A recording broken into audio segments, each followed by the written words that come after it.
fans, welcome back to Room 237, back with another review.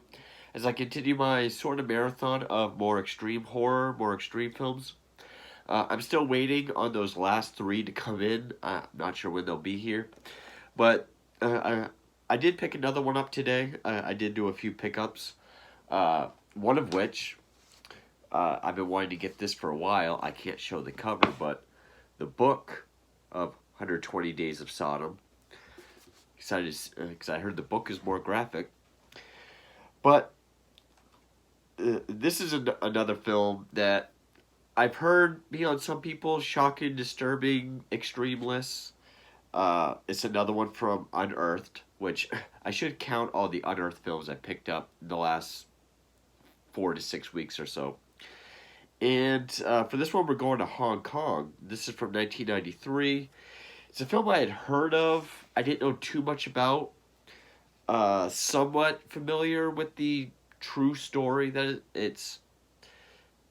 I don't want to say based on, because it is a fictionalized version. But it is Herman Yau's The Untold Story. Wow, there's a lot of glare on that. As this is the Unearthed Blu-ray. Sorry, my nose is running. Yeah, I didn't know too much about this film. I know it is somewhat based on the Eight Immortals restaurant massacre, which I think a lot of people are going to compare this to movies like, say, Maniac, just because it's a serial killer movie. But it actually reminded me of these two, where it is based on a real case, a real killer, and it does have a lot of truth to it, but it goes about it in a very a fictionalized way. And it reminded me of Henry, Portrait of a Serial Killer, and Evil Linko, based on Henry Lee Lucas and Andre Chikatilo. This one I have not reviewed, but I really do like this film. I will say that this is much better than The Untold Story. But it does have a similar approach. It does show essentially the truth of what happened, but all the names are different. It does add some stuff. It does kind of go along with a lot of what the public thought, because the whole idea about cannibalism, wow, I can't talk tonight. Cannibalism was never actually proven. That was just speculated and sensationalized. But I'll get into all that.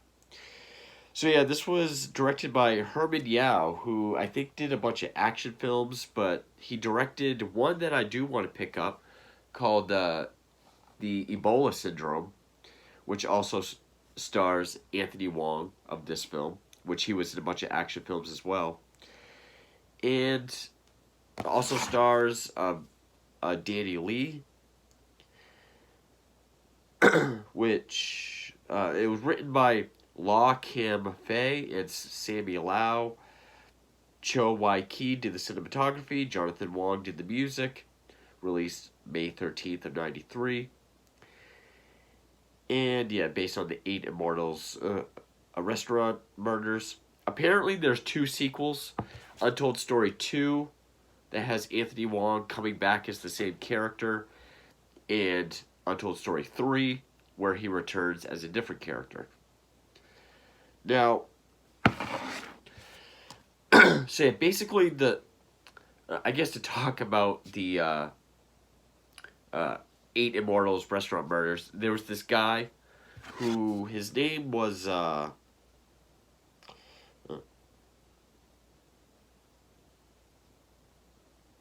Wang Zieng, if I pronounce that correctly.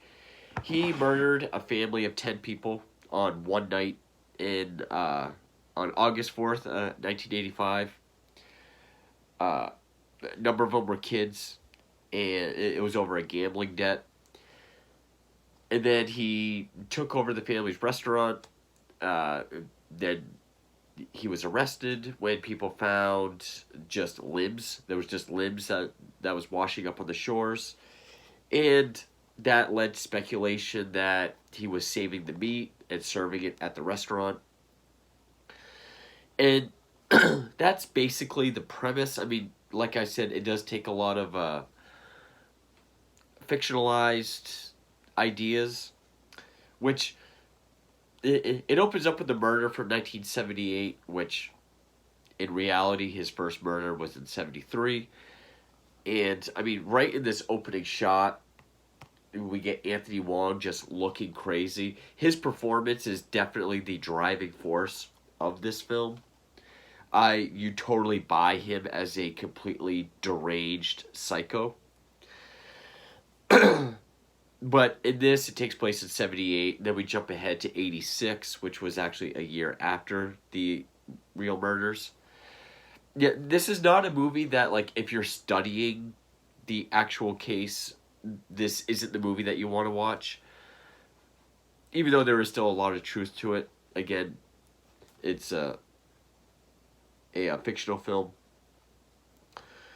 And the movie really goes back and forth between Anthony Wong doing all these killer activities and then making meat, human meat biscuits, and then the police department trying to solve this case where limbs washed up, and they're trying to solve that case. So it just goes back and forth.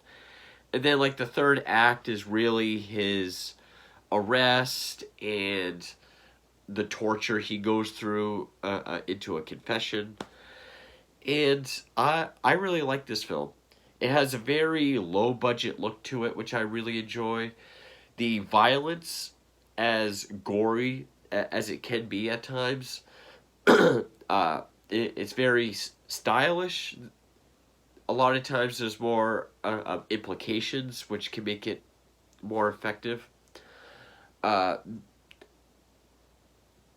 this was notorious for getting a Category 3 rating in Hong Kong, which is essentially an X rating.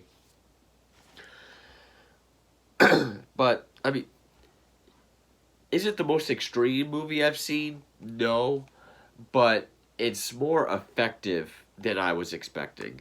I mean, I thought this was just going to be another unearthed film filled with shock value. Which, yeah, again, there are a couple scenes that is just like a bonus for shock value.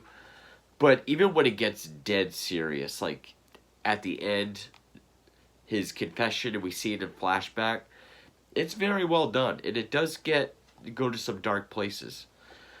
I will say totally, I think some people might call this like a dark comedy, because all his scenes are serious and twisted, but the police department feels like a sitcom.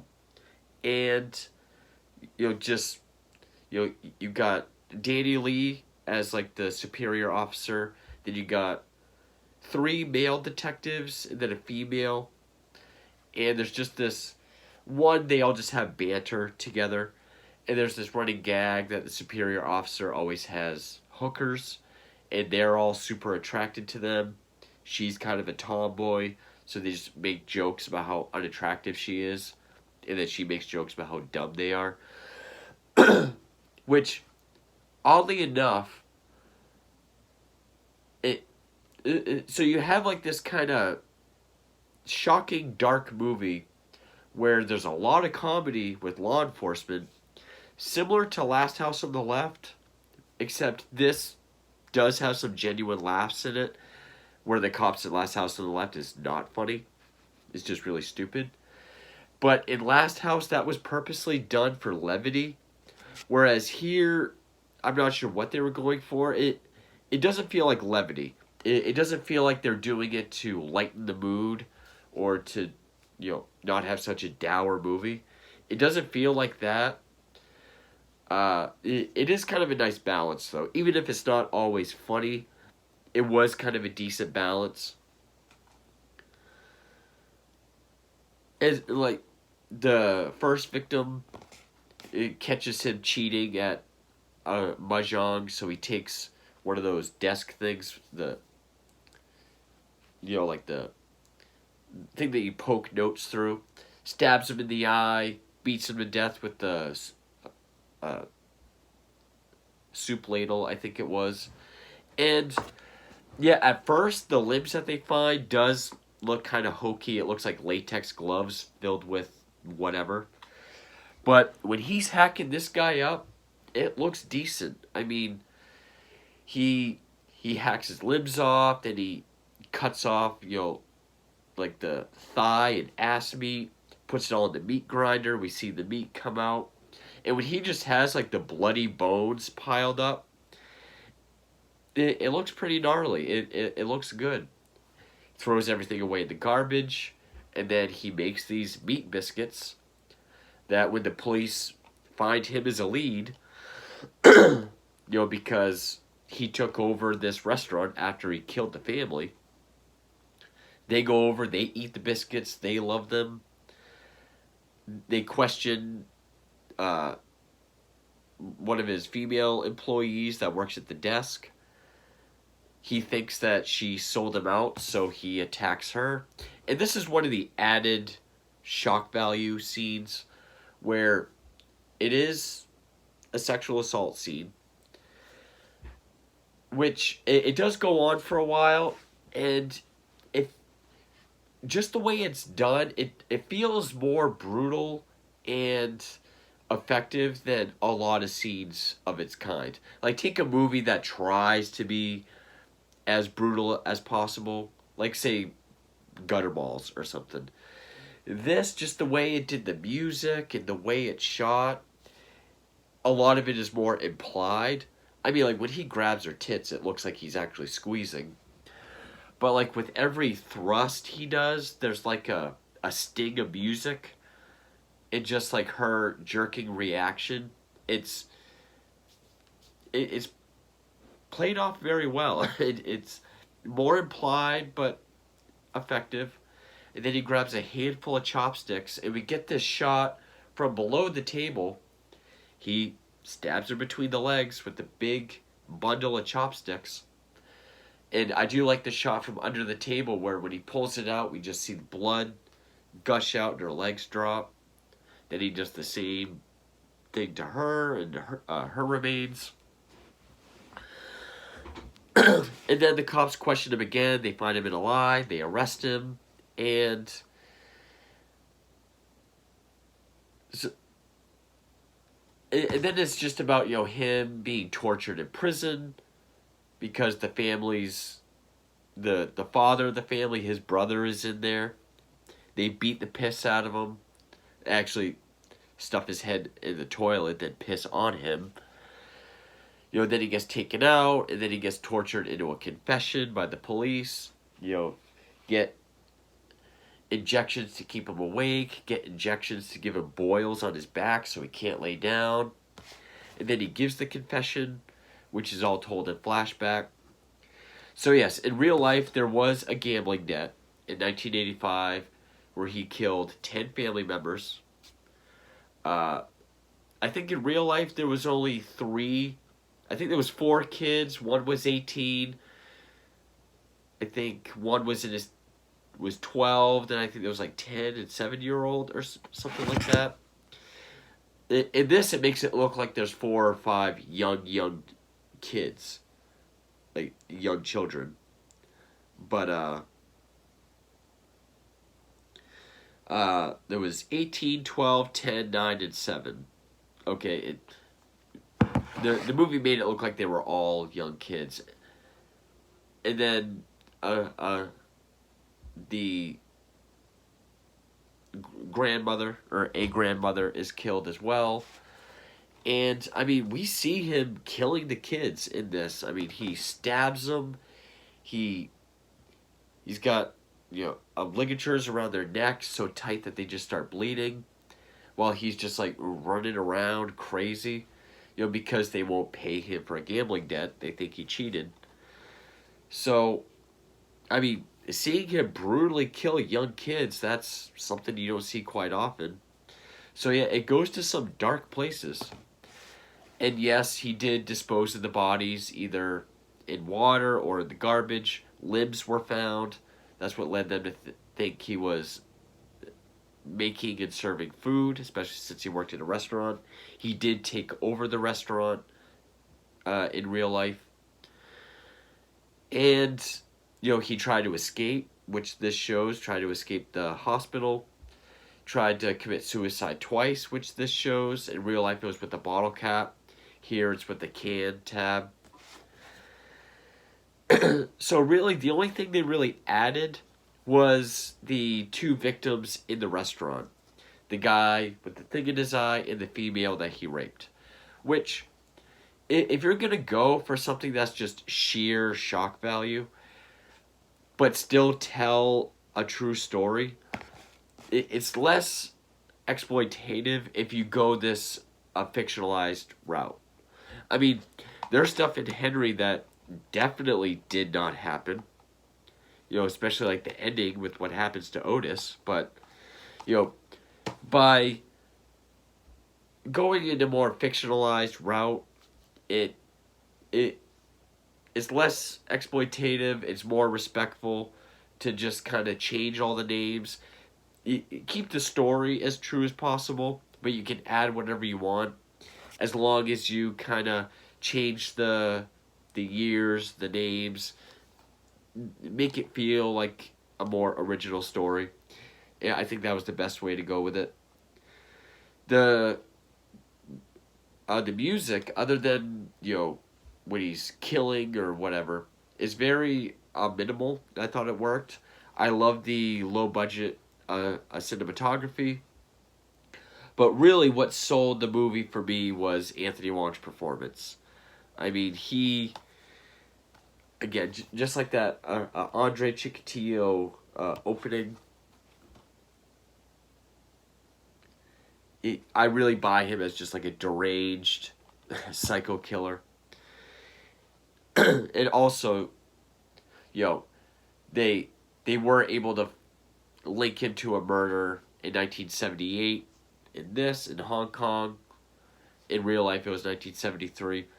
So, I mean, even with all the added stuff, this is almost more faithful than a lot of really based on a true story serial killer movies, even when the killer's name is the title of the film. So it might not be as graphic or gory as I was expecting, but the way it's done and the way it's stylized or even implied in some scenes is definitely more effective than I was expecting. And I really appreciate it for that. I really enjoyed this film.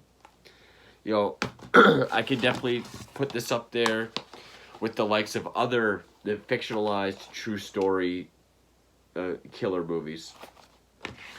So yeah, I mean, even though the guy did also kill someone in 73, this movie presents him more as like a serial killer rather than, a guy that killed once and then just committed a mass murder on this one particular night. But yeah, even if the humor doesn't land for you, or even if you don't like just shock for the sake of shock, this still does have some effective scenes that are intense, that are kind of disturbing. If you take away the chopstick scene, even the stuff with the kids at the end, just how he brutally murders these kids like with giant cleavers or strangling them, it's still a pretty intense movie, and I really enjoyed it. Well, I really enjoyed the approach, how they tackled the true stuff, how they added the fictional stuff, and just the filmmaking around it. I think it was something that really worked. So yeah, that was one that I've heard of and wanted to check out, and I'm glad I did. So yeah, I'm not sure when those 3 Extreme films will be in. I think one will be in at the end of the week. The other 2, not sure. But so yeah, stay tuned for those, and thank you for watching.